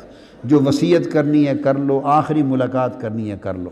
جب اس کو آخری ملاقات کا ٹائم مل جاتا ہے اور پھانسی چڑھنے کا کل وقت مقرر ہو جاتا ہے، وہ 24 گھنٹے جو اس کے بیتتے ہیں، پچھلے جو 10 سال اس نے گزارے تھے اپیلوں میں، ان 10 سالوں میں کوئی ایک دن بھی ایسا گزرا تھا؟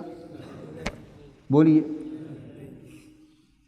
پورے 10 سال 20 سال جو اس نے گزارے تھے پھانسی کی سزا کا سن کر کہ مجھے پھانسی کی سزا دے دی گئی، 10-20 سال میں ایک دن بھی اس پر ایسا نہیں بیتا جو آج یہ دن اس پر بیت رہا ہے، یہ جان کر کہ آخری وصیت کر لو، آخری ملاقات کر لو، کل 9:15 بجے تمہیں لٹکا دیا جائے گا۔ کیوں؟ جب پھانسی کی سزا تھی وہ سزا اس نے سن لی تھی، مگر اس وعید پر یقین نہ تھا، خیال تھا شاید بچ جاؤں۔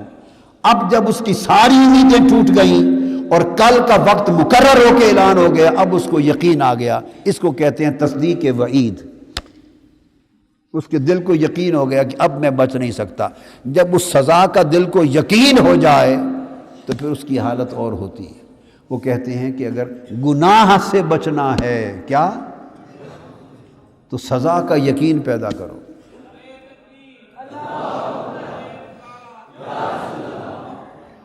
گناہ سے بچنا ہے تو سزا کا یقین پیدا کرو۔ ان من صدق الوعید وهو التحدید بالعقوبۃ علی الذنوب طلب النجات بتمحیصها، وہی شخص جو اپنے ملنے والی سزا کا یقین پیدا کر لے وہی سزا سے بچ جائے گا۔ جو شخص اپنی نافرمانیوں گناہوں پر ملنے والی سزا کا دل میں یقین پیدا کر لے، سزا کا یقین پیدا کر لے، فرمایا وہی سزا سے بچ جائے گا۔ چونکہ یہ یقین اس کو پھر ان طریقوں سے ہٹا دے گی جو طریقے سزا کی طرف لے جاتے ہیں، اور ان اعمال اور گناہوں سے بچا دے گی جو اس کو سزا کی طرف لے جا رہے ہیں۔ اور اس کے بعد تیسری چیز جو فرمائی، زیادت اور نقصان، ایام میں نفع اور نقصان کا خیال کرنا۔ اور نفع سے مراد ان اعمال خیر اور اعمال صالحہ کا کرنا، اور نقصان ان کا ترک کر دینا، چھوٹ جانا۔ اس کے لیے فرمایا کہ 3 چیزیں کرے۔ یہ کیفیت کیسے پیدا ہو؟ اس کے لیے کہ بیتے دنوں میں کتنا لٹ گیا، کتنا گھاٹا ہو گیا، خسارہ ہو گیا، آئندہ خسارے سے بچوں۔ اس کے لیے کیا تدبیر ہے؟ تدبیر فرماتے ہیں سماع العلم و اجابت دواعی الحرمہ و صحبت الصالحین۔ کہتے ہیں کہ علم کو سنیں، یعنی جو صالح علماء ہیں کیا ان کی مجالس میں بیٹھے تاکہ وہ اس کو قرآن اور حدیث کا علم دیں، قرآن اور حدیث کا علم دیں۔ جب اس کو قرآن اور حدیث کا علم نصیب ہوگا تو جتنا علم نصیب ہوگا وہ اس کی اس معرفت، زیادہ اور نقصان، کیا کیا فرائض تھے، علم ہوگا تو پتہ چلے گا۔ جو وہ چھوڑ بیٹھا، کیا کیا سنتوں کا نفع تھا، تو اس سنتوں کا علم ہوگا اور ان کے نفع کا علم ہوگا تو پچھتاوا آئے گا۔ کیا کیا اعمال خیر تھے جو کر لیتا تو تر جاتا، اب وہ کوئی اس کو بتائے گا تو اس کو پتہ چلے گا اور افسوس ہوگا۔ تو فرمایا بتانے والوں کی مجلس میں بیٹھا کرو، کیا اہل علم کی مجلس میں بیٹھا کرو، کیا اہل علم کی مجلس میں بیٹھا کرو، علماء کی مجلس میں بیٹھا کرو۔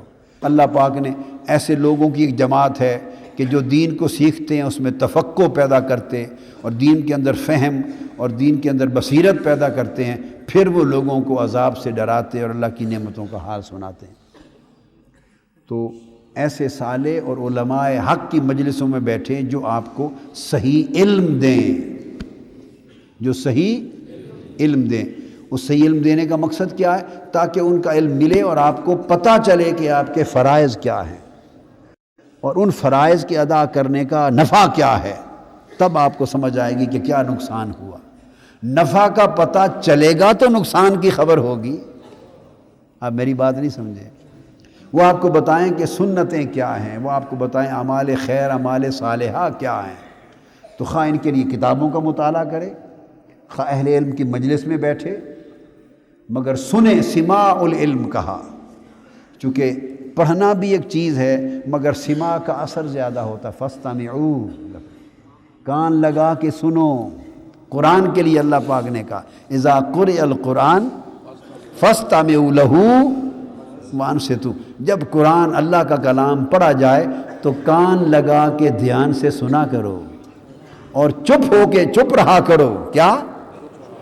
زبان کو بند رکھا کرو، کان کھول کے رکھا کرو، تاکہ اس سماع علم سے آپ کو فیض ہوگا۔ تو علم ضروری ہے۔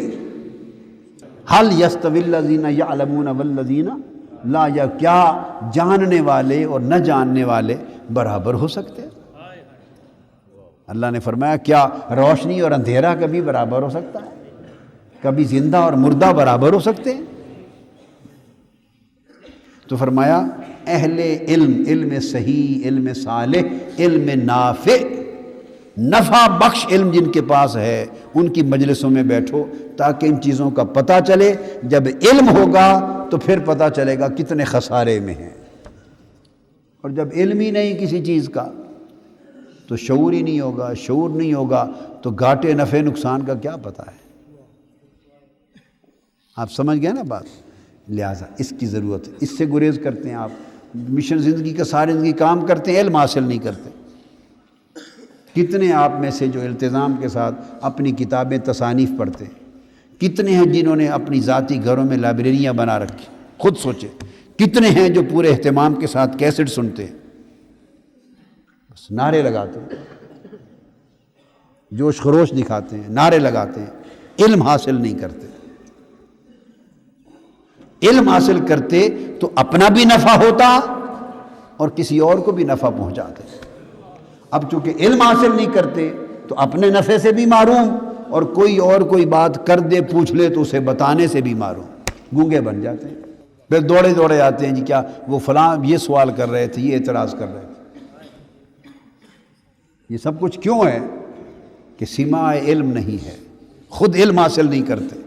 تو جو علم حاصل نہیں کرتا وہ نرے گھاٹے میں رہتا ہے، اپنا نفع بھی نہیں جانتا اور کسی کو نفع پہنچانا بھی نہیں جانتا۔ ایک بات پھر فرمایا دوسرا، جو دوائی حرمت ہیں ان کی اجابت، اس کے لیے کیا فرمایا کہ اللہ پاک نے جو حرمتیں کی ہیں ان کی تعظیم، اللہ کی جو حرمتیں ہیں، جن جن کاموں سے اللہ نے منع کیا ہے ان کی حرمتوں کی حقیقت کو سمجھنا اور ان کی حرمتوں کا احترام کرنا۔ فرمایا لوگوں تمہیں پتہ نہیں اس میں بڑی بھلائی ہے۔ حدیں جو اللہ نے مقرر کر دی ہیں، حدیں، ان کی تعظیم کرنا، حرمتوں کی تعظیم کرنا، ان کی معرفت، ان کی تعظیم، یہ سب اللہ کی نشانیاں ہیں۔ حرمتیں بھی اللہ کے شاعر اور اللہ کی نشانیاں ہیں، ان چیزوں سے اللہ نے روک دیا، ان کی تعظیم کرنا۔ جب ان کی تعظیم کریں گے حرمتوں کی تو پھر جو گناہ کیا ہے؟ حرمت کو توڑنا۔ گناہ کیا ہے؟ حرمت کو توڑنا۔ تو جب آپ کے ذہن میں اللہ کی حرمتوں کی تعظیم بیٹھ جائے گی تو جس کی تعظیم بیٹھ جائے پھر اس حد کو توڑنے کی ہمت نہیں ہوتی۔ جس کا ادب دل میں بیٹھ جائے، جس کا ادب، تعظیم، حرمت دل میں بیٹھ جائے، بندہ سب کام کر لیتا ہے مگر اس کی بے ادبی کرنے سے ڈرتا ہے۔ فرمایا اللہ کی حرمتوں کی تعظیم دل میں بٹھاؤ، پھر آدمی ان کو توڑنے کی ہمت نہیں کرے گا۔ اور آخری چیز جو بتائی، صحبت الصالحین۔ فرمایا کتنا گھاٹا رہا، کتنا نفع کیا، اس کی معرفت کے لیے مجرب نسخہ پھر جو آخری نقطہ بیان کیا، فرمایا صالحین یعنی اللہ والوں کی صحبت میں بیٹھا کرو، اللہ والوں کی۔ فَاسْأَلُوا أَهْلَ الذِّكْرِ إِن كُنتُمْ لَا تَعْلَمُونَ، علم والوں کی صحبت میں بیٹھو تاکہ علم حاصل ہو، شعور ملے، نفع کا پتہ چلے اور پھر اس حساب سے نقصان کا اندازہ ہو۔ اور صالحین کی صحبت میں بیٹھا کرو، مجالس صالحین میں، صحبت صالحین میں بیٹھا کرو، چونکہ صالحین کی صحبت میں بیٹھنے سے اللہ کی رحمت کا نزول ہوتا ہے۔ اللہ والوں اہل اللہ اور صالحین کی صحبت میں بیٹھنے سے مردہ دل زندہ ہوتے ہیں، مردہ دل زندہ ہوتے ہیں۔ صالحین کی صحبت میں بیٹھنے سے انوار نصیب ہوتے ہیں، صالحین کی صحبت میں بیٹھنے سے دل کی غفلت دور ہوتی ہے، صالحین کی صحبت میں بیٹھنے سے انسان کو بیداری نصیب ہوتی ہے، صالحین کی صحبت میں بیٹھنے سے پھر اللہ یاد آنے لگتا ہے۔ آقا علیہ السلام نے فرمایا نا، حل انبئکم بخیارکم، تمہیں بتاؤں کہ تم میں سے اچھے لوگ کون ہیں، صالح لوگ کون ہیں؟ صحابہ کرام نے عرض کیا بلا یا رسول اللہ، فرمائیے اچھے لوگ کون ہیں؟ فرمایا اذا رؤوا ذکر اللہ، اچھے لوگ یہ ہیں کہ جب ان کو دیکھو، ان کا دیدار کیا جائے، ان کی زیارت کی جائے تو اللہ یاد آ جائے۔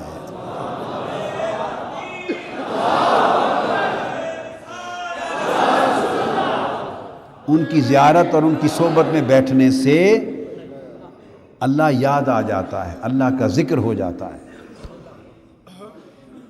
ان کی صحبت اور ان کی مجلس اور ان کی زیارت اللہ کی یاد کا باعث اور ذریعہ بن جاتی ہے۔ صالحین کی صحبت سے کیا ہوتا ہے؟ اس سے پھر آداب نصیب ہوتے ہیں، صالحین کی صحبت سے آداب نصیب ہوتے ہیں، اور صالحین کی صحبت سے اخلاق حسنہ نصیب ہوتے ہیں۔ یہ حاصل کرنے چاہیے، اس نیت سے آنا چاہیے صالحین کی صحبت اور مجلس میں۔ امام احمد بن حنبل رحمۃ اللہ تعالی علیہ قدس سرہ العزیز تکیہ لگا کر لیٹے ہوئے تھے،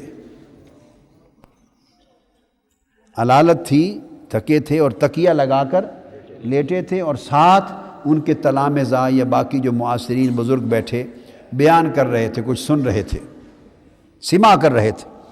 اس دوران اس دور کے یا پہلے دور کے کسی اللہ والے ولی اللہ صوفی کا کسی نے ذکر کر دیا مجلس میں، امام احمد بن حنبل کی مجلس میں تکیہ لگا کے لیٹے تھے، کسی نے نام لے دیا، ذکر کر دیا، بس نام آیا، علیم تھے، تکیہ چھوڑ کے اٹھ کے بیٹھ گئے، اٹھ کے بیٹھ گئے۔ کسی نے پوچھا حضرت کیا وجہ کیا بنی ہے؟ بس اب نام لیا۔ اس نے کہا کہ بے ادبی ہے کہ صالحین کا ذکر ہو اور آدمی تکیہ لگا کے بیٹھ کے سنے، اللہ والوں کا ذکر تکیہ لگا کے ٹیک لگا کے سنے، یہ بے ادبی ہے۔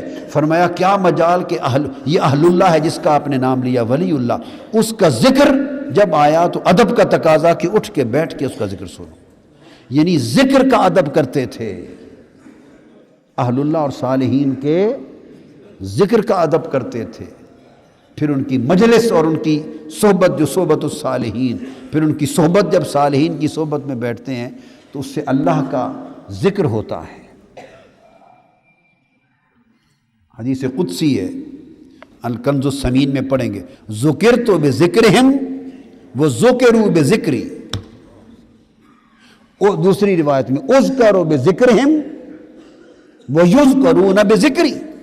فرمایا یہ جو صالحین لوگ ہیں اللہ والے، ان کی خوبی یہ ہے کہ اگر ان کا ذکر ہو تو اس سے میرا ذکر ہو جاتا ہے، ان کا ذکر ہو تو میری یاد آ جاتی ہے، اور میرا ذکر ہو تو ان کی یاد آ جاتی ہے۔ اگر ان کا ذکر ہو تو اللہ تو یاد آ جاتا ہے، ان کا ذکر ہو تو اذکروا بذکرہم، ان کا ذکر ہو تو میں یاد آ جاتا ہوں۔ اس لیے کہ جب کوئی ان کا ذکر کرتا ہے تو ان کا ذکر کس لیے؟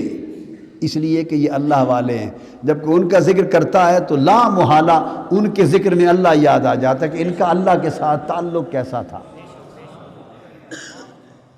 اور یہ کیسے ہوتا ہے کہ فرمایا یہ کیسے ممکن ہے کہ اذکروا اذا یذکرون اذکر، کہ اگر ان کا ذکر کیا جائے تو میں یاد آ جاتا ہوں، یہ کیسے ہوتا ہے؟ ان کا ذکر کیا جائے تو میں یاد آ جاتا ہوں۔ یہ اس طرح ہوتا ہے کہ جب اللہ والوں کا ذکر ہوتا ہے، اللہ والوں کا ذکر ہوتا ہے تو ان کا تذکرہ سن کر تو دھیان چلا جاتا ہے کہ یہ ان کے جو یہ حال تھے تو جس کے عشق میں یہ مست تھے اس کا حال کیا ہوگا۔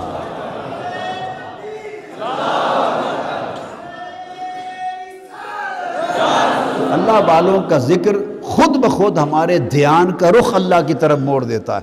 کیوں؟ ہوئے جو اللہ والے، اہل اللہ جو ہوئے، اللہ والے ہیں تو اللہ کی طرف دھیان موڑ دیتے ہیں، تو ان کی مجلس اللہ کی طرف دھیان پیدا کر دیتی ہے، اور اللہ کی طرف دھیان پیدا ہونا دلوں کی غفلت کو دور کرتا ہے، دلوں کی غفلت کو دور کرتا ہے۔ اس لیے فرمایا وَاصْبِرْ نَفْسَكَ مَعَ الَّذِينَ يَدْعُونَ رَبَّهُمْ بِالْغَدَاةِ وَالْعِشِيِّ يُرِيدُونَ وَجْهَهُ، اے بندے اپنی جان کو جما کے رکھ اور خوب جم کے بیٹھا کر، خوب جم کر بیٹھا کر، کن کی مجلس میں؟ جو صبح و شام اس کی یاد کرتے اور اس کے مکھڑے کے طلبگار رہتے ہیں۔ یدعون ربہم، صبح و شام اس کی یاد کرتے ہیں، یریدون وجہہ، اور اس کے مکھڑے کے طلبگار رہتے ہیں، اس کی رضا کے طلبگار رہتے ہیں اور اس کے مکھڑے کے طلبگار رہتے ہیں۔ اپنے آپ کو ان کی صحبت میں جما کے بیٹھایا کر، بیٹھا رہا کر۔ وَلَا تَعْدُ عَيْنَاكَ عَنْهُمْ، اور اس طرح نہ صرف یہ کہ تیرا جسم جم کے بیٹھا رہے ان کی مجلس میں، صرف جسم کو نہ جما، بلکہ جسم ان کی مجلس میں جمع رہے اور تمہاری نگاہیں ان کے چہروں پر جمی رہیں، نگاہیں ان کے چہروں پر جمی رہیں۔ وَاصْبِرْ نَفْسَكَ مَعَ الَّذِينَ، تمہاری جان اور جسم ان کی معیت میں، ان کی صحبت میں جمی رہے، ان کی صحبت و مجلس میں جمی رہے۔ وَلَا تَعْدُ عَيْنَاكَ عَنْهُمْ، اور تمہاری نگاہیں ان کے چہروں پر جمی رہیں۔ اور فرمایا کہ اپنی نگاہیں ان سے نہ پھیرا کر، اپنی نگاہیں ان سے نہ پھیرا کر، اپنی نگاہیں ان سے نہ ہٹایا کر۔ کیوں؟ ترید زینت الحیات الدنیا، ان سے نگاہیں ہٹانے کا مطلب یہ ہے کہ دنیا کی زینت میں پھنس جائے گا، دنیا داری میں پھنس جائے گا۔ دنیا، اب آپ دونوں آیت کے دونوں حصوں کو اگر سمجھیں تو مطلب ان کو تکتا رہے تاکہ دنیا داری سے بچا رہے، ان کو تکتا رہا کر تاکہ دنیا داری سے بچ سکے، اور اگر تو نگاہیں ان سے ہٹا گیا تو دنیا تجھے گھیر لے گی، دنیا تجھے۔ تو کیا پتہ چلا کہ دنیا داری سے بچنے کا بھی راستہ صحبت صالحین اور زیارت صالحین ہے۔ آسان نسخہ ہے، کیا آسان نسخہ ہے؟ تو صحبت صالحین ایک ایسا نسخہ ہے کہ یہ اگر کتا بھی استعمال کر لے تو محروم نہیں رہتا۔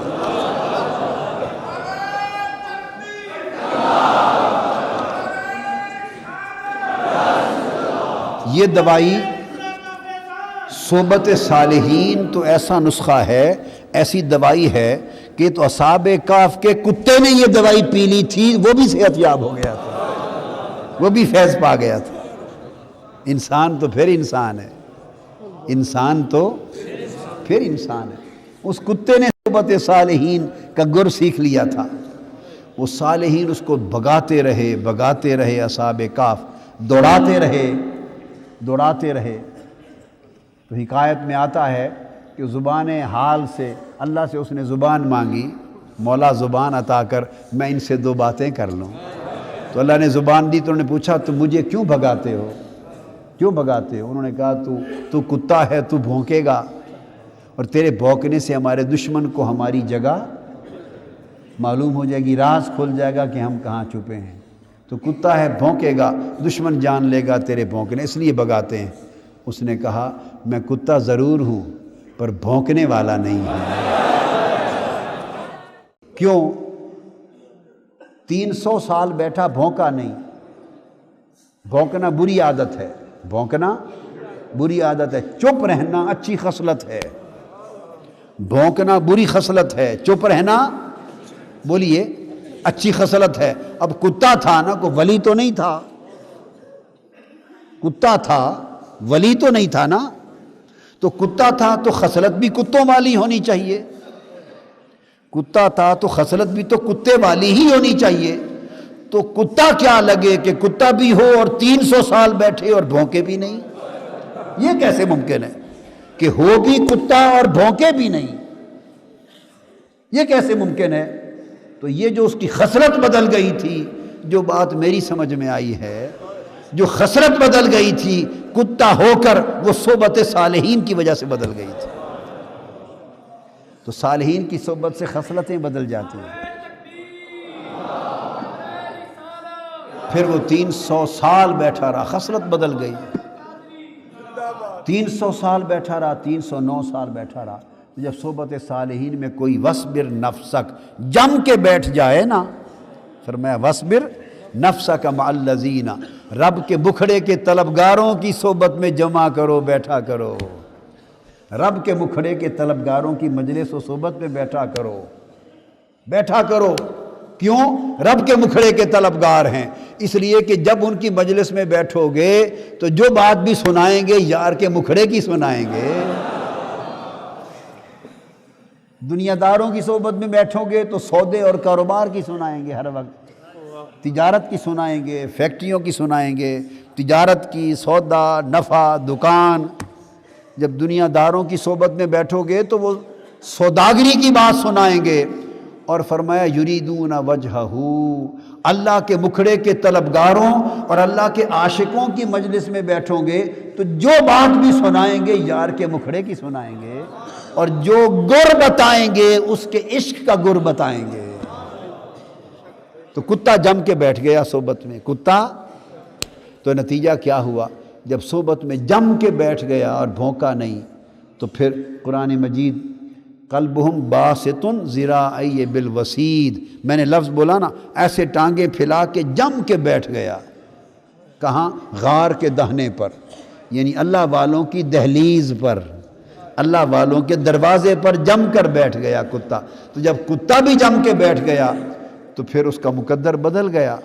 تو قرآن مجید میں فرمان ہے کہ ہر 6 ماہ بعد اللہ تعالیٰ ان ولیوں کی کروٹ بدل دیتا تھا۔ 6 مہینے وہ ایک کروٹ پہ لیٹتے اندر غار میں، اور 6 مہینے بعد ان کی کروٹ بدل جاتی۔ یہ تو قرآن مجید میں ہے۔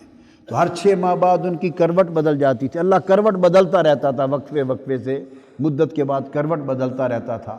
احادیث میں آیا ہے اور ائمہ تفسیر نے بیان کیا ہے روایات سے کہ اندر اللہ کی رحمت سے ولیوں کی کروٹ بدلتی تھی۔ تو چونکہ جم کر ان کی چوکھٹ پہ ان کی صحبت میں بیٹھ گیا تھا، تو اس ربط سے، اس صحبت میں جو ربط بن گیا تھا اللہ والوں کے ساتھ، اس ربط کا فیض یہ تھا کہ اندر ان ولیوں کی کروٹ بدلتی، جب ان کی کروٹ بدلتی خود بخود باہر کتے کی کروٹ بدل جاتی۔ تو گویا کروٹ بکروٹ فیض ملتا ہے، اس صحبت کا فیض ملتا ہے، صحبت کا فیض ملتا ہے۔ تو اہل علم کی مجلس میں بیٹھو تاکہ علم نافع کا سما ہو، خبر ملے، علم ملے۔ علم ہوگا تو پھر نفع اور گھاٹے کے سودے کی سمجھ آئے گی۔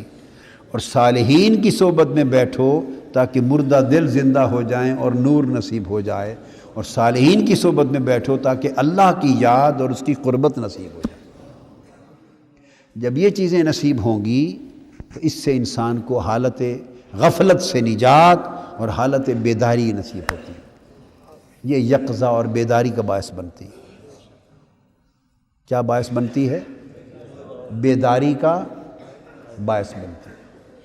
اللہ تبارک و تعالیٰ اب چونکہ اس مضمون کو ختم کر دیا ہے تو میں ایک بات، یہ تو میں نے شیخ الاسلام حضرت عبداللہ انصاری کے بیان سے آپ کو سارا بتایا نا، یقظہ بیداری کا، ان کے بیان سے بتایا۔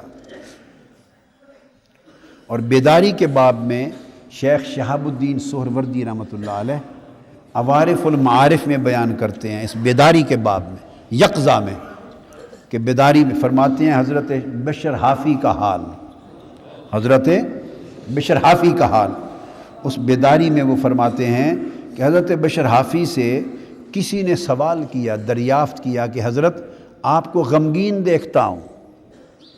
تفکر ہے نا، بیداری میں تفکر ہے۔ کسی نے پوچھا آپ کو ہر وقت غمگین دیکھتا ہوں، کیا وجہ ہے؟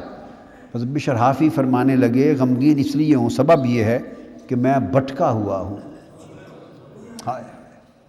میں بھٹکا ہوا ہوں اور مطلوب ہوں، یعنی دل سے بھٹک گیا ہوں، دل سے اور میں اس کی تلاش میں ہوں۔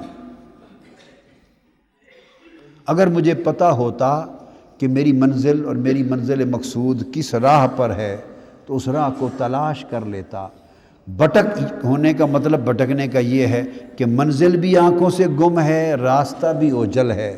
تو جس کی منزل بھی نہ مل رہی ہو، راستہ بھی گم ہو گیا ہو، وہ غمگین نہیں ہوگا تو کیا ہوگا؟ اس لیے بس میں نے ایک بات آپ کو صرف سمجھانی تھی ان کی۔ تو یہ بشر حافی پھر وہ ہیں کہ جب وہ اس مقام کے لوگ ہیں جو سمجھتے کہ میں بھٹک گیا ہوں، مجھے اپنی منزل اور اپنے راستے کی تلاش ہے، یعنی ان کے اندر تفکر کا عالم یہ تھا، تشویش کا عالم یہ تھا، اور انتباہ نے انہیں اتنا مشوش کر دیا تھا۔ اور مقام یہ تھا کہ جب ان کی وفات ہو گئی، ننگے پاؤں چلتے تھے۔ حافی کا لقب اسی لیے ہے، کیا حافی کا لقب اس لیے ننگے پاؤں چلتے تھے۔ اور جب ان کی وفات ہو، جب تک ننگے پاؤں بغداد شہر میں چلتے، کسی جانور نے بغداد شہر کی زمین پر کسی گلی میں گوبر نہیں کیا تھا کبھی۔ جانوروں کو ادب تھا کہ بشر حافی ننگے پاؤں چلتا ہے، کہیں ہم نے گوبر کر دیا تو اس کا پاؤں نہ آلودہ ہو جائے۔ اور صبح ایک دن اللہ والے ایک ولی اللہ گزرے، دیکھا ایک جگہ گوبر پڑی تھی، ایک جگہ گوبر پڑی تھی۔ انہوں نے گوبر دیکھ کر کہا انا للہ و انا الیہ راجعون۔ کسی مرید نے پوچھا حضرت کیا ماجرا ہے؟ فرمانے لگے بشر حافی لگتے ہیں رات کو وفات پا گئے۔ کیوں؟ اس نے کہا آج اس وجہ سے شہر بغداد میں جانور نے گوبر کر دی، وفات پا گئے۔ جب انتباہ ہو جاتا ہے، جب انتباہ ہو جاتی ہے تو اللہ پاک پھر انسان کو اس درجے میں رکھ کر اس طرح کے سفر کراتا ہے، ایسی حالت میں رکھتا ہے۔ اور امام احمد بن حنبل رحمۃ اللہ تعالی علیہ خود حضرت بشر حافی کی مجلس میں جا کے بیٹھتے تھے۔ صحبت صالحین کی بات کر رہا ہوں نا۔ امام وقت، امام فقہ امام احمد بن حنبل، اور صحبت صالحین کے تحت حضرت بشر حافی کی مجلس میں جا کے بیٹھتے۔ کسی نے آپ سے پوچھا کہ امام صاحب امام احمد بن حنبل سے کہ ساری دنیا شرق سے غرب تک آپ سے پوچھنے آتی ہے شریعت کا، اللہ نے آپ کو اتنا علم اور معرفت دی ہے کہ ہر کوئی شریعت کا حال آپ سے پوچھنے آتا ہے، آپ بشر حافی کے پاس کیا لینے جاتے ہیں؟ تو وہ فرمایا کرتے کہ ٹھیک ہے، شریعت کا حال پوچھنے لوگ میرے پاس آتے ہیں اور میں شریعت والے کا حال پوچھنے بشر حافی کے پاس جاتا ہوں۔ مجھے شریعت کا علم ہے، بشر حافی کو شریعت والے کا علم ہے، میں اس سے جاتا ہوں، شریعت والے کا حال پوچھتا ہوں۔ اور امام بن حنبل طویل دیر تک ان کی مجلس میں بیٹھے رہتے، چپ بیٹھے رہتے، چپ، بات نہیں کرتے تھے۔ جب لوگ اپنی اپنی باتیں کر کے پوچھ کے چلے جاتے، مجلس سے اٹھ جاتے اور تنہا رہ جاتے حضرت بشر حافی، تنہا۔ تو امام احمد بن حنبل اس تنہائی میں مجلس کے آخری فرد ان سے پوچھتے کوئی اللہ کی بات سنا دو، بس اللہ کا حال سننے جاتے۔ یہ صحبت صالحین۔ پھر ایک دن حضرت بشر حافی حضرت امام احمد بن حنبل کی خدمت میں ایک پردہ دار خاتون سوال کرنے کے لیے آئی۔ میں نے کہا چونکہ اختتام ہو رہا ہے اور میں نے ایک مثال اس یقظہ اور بیداری میں بشر حافی کی دے دی ہے، تو بس انہی کے تذکرے پہ چونکہ بیان کیا میں نے ذکر صالحین کا، تو ذکر صالحین پہ ختم کر دیں اس درس کو۔ تو سوال کرنے آئی اور ان سے سوال کیا، پوچھا کہ حضرت میں رات کے اندھیرے میں اپنی چھت پہ بیٹھ کے سوت کاٹتی ہوں، کیا سوت کاٹتی ہوں؟ تو میرا اپنا چراغ جل رہا ہوتا ہے، سوت کاٹتی ہوں اس میں، تو کسی وقت وہ جو شاہی جلوس ہوتے ہیں، بڑی بڑی مشعلیں روشنیاں لے کے گزرتے ہیں، اور جب مشعلیں لے کے گزرتے ہیں تو کافی دیر تک گزرتے ہیں تو روشنی بہت زیادہ ہوتی ہے، ان کی روشنی میں سوت پھر تیزی سے کاٹا جاتا ہے، خاصا کاٹ لیتی ہوں، ورنہ تو دیے کی تھوڑی سی روشنی ہوتی ہے نا، ان کی مشعلوں کی روشنی میں زیادہ سوت کاٹ لیتی ہوں، اور وہ روشنی پرائی ہوتی ہے، میری نہیں ہوتی، اور میں نے ان سے پوچھا نہیں ہوتا مگر اس روشنی سے فائدہ اٹھا کے سود کاٹ لیتی ہوں، تو اس وقت کا کاتا ہوا سود میرے لیے جائز ہے یا نہیں؟ اس وقت کا جو سود کاتا ہوا وہ میرے لیے جائز ہے یا نہیں؟ امام احمد بن حنبل کانپ گئے، رونگٹے کھڑے ہو گئے اور ان کی آنکھیں بھر آئیں، آنسو آ گئے، اور پوچھنے لگی کانپ کر، فرمانے لگی خاتون مسئلہ بعد میں بتاؤں گا، بتا تو ہے کون؟ بتا تو ہے کون؟ اس نے کہا بشر حافی کی بہن ہوں۔ ہائے بشر حافی کی بہن ہوں، بشر حافی کی بہن ہوں۔ فرمایا ہاں بشر حافی کی بہن ہی یہ مسئلہ پوچھ سکتی تھی۔ فرمایا آپ کے لیے جائز نہیں ہے، باقی سارے جہان کے لیے جائز ہے۔ شان اولیاء اکرام آپ کے لیے جائز نہیں، باقی سارے جہان کے لیے جائز ہے۔ تو دعا ہے آج شیخ الاسلام ابو اسماعیل عبداللہ انصاری کی کتاب منازل السائرین سے میں نے تو اس کی شرح کر دی، رسالہ کے کلمات تو مختصر سے تھے، تو آج یکزا بیداری کا جو باب ہے وہ ختم ہوا۔ اللہ تبارک و تعالی ہمیں غفلت سے نجات دے دے اور بیداری کی نعمت کے ساتھ ہمیں سرفراز فرمائے۔